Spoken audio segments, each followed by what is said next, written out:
America is drowning in debt, and the worst part, no one in Washington seems ready to pull the country out. Every second, the US borrows another $100,000. Every minute, another million vanishes into promises politicians can't afford to keep. They call it managing the deficit. But let's be honest, it's like fixing a lake by turning on more water. Both parties talk about responsibility. Yet year after year, the numbers climb higher. And your paycheck, your future, your vote pays the price. This isn't just about money. It's about power, about control, about whether the next generation even gets a chance. So the question isn't how much debt America has. It's how long before that debt starts owning America. Because the clock is ticking, and no one in power seems to hear it. Right now, America's national debt has passed $35 trillion, the highest in history. And yet, Congress just approved another round of spending, calling it investment. Democrats blame tax cuts. Republicans blame reckless spending. But the truth, both sides keep signing checks the country can't cash. Every new policy, every new promise, adds another zero to the bill our children will pay. Interest payments alone are now bigger than America's defense budget. Think about that. We are paying more to service debt than to protect the nation itself. And while politicians argue on TV, ordinary Americans are the ones feeling the fallout: higher prices, weaker dollars, and dreams that cost more every day. This isn't just economics, it's a countdown. A fight between the people who spend and the people who'll inherit the cost. This isn't just a fight over numbers, it's a war for control. On one side, politicians promise growth and stability. On the other, they quietly pass bills that bury the nation deeper in debt. Every election, the same story repeats. New faces, new slogans, but the same addiction: spend now, deal later. They tell you the deficit doesn't matter, that the economy is strong. But behind the speeches, lobbyists and corporations feed off government money. Trillions flowing into hands that never face the consequences. And who pays the price? You. The worker watching taxes rise while wages stall. The student crushed under loans.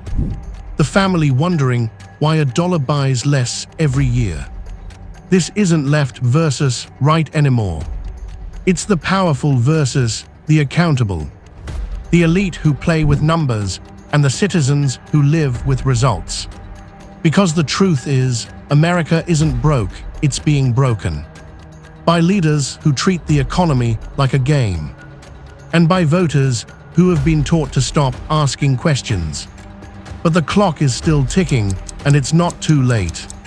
Every crisis exposes a choice. Keep feeding the system or start demanding answers.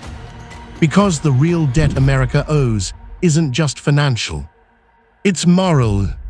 A debt to every young voice still hopping for a future not written in red ink. The battle isn't in Congress, it's in awareness. The moment people realize their silence is the currency of corruption. That's when real change begins. So what does all this really mean? For you, for your family, for America's future?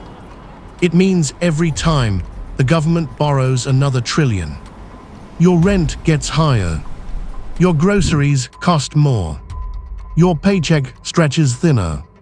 Because debt isn't just a number, it's a shadow that follows every American dream. It means less money for schools, for healthcare, for roads that actually work. Because more of your tax dollars are being drained just to pay interest. Not to build, not to grow, but to survive. Freedom doesn't vanish overnight. It disappears dollar by dollar.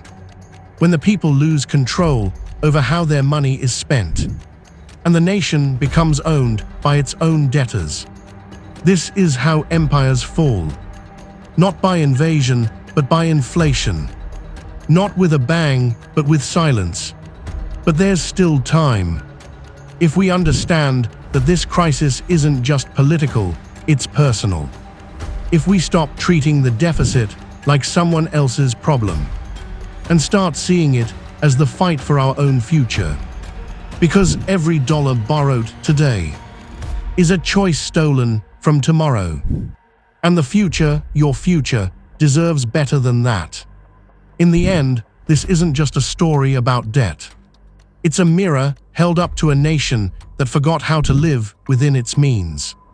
Because the real danger isn't the money we owe. It's the truth we keep ignoring. Every dollar borrowed is a promise broken.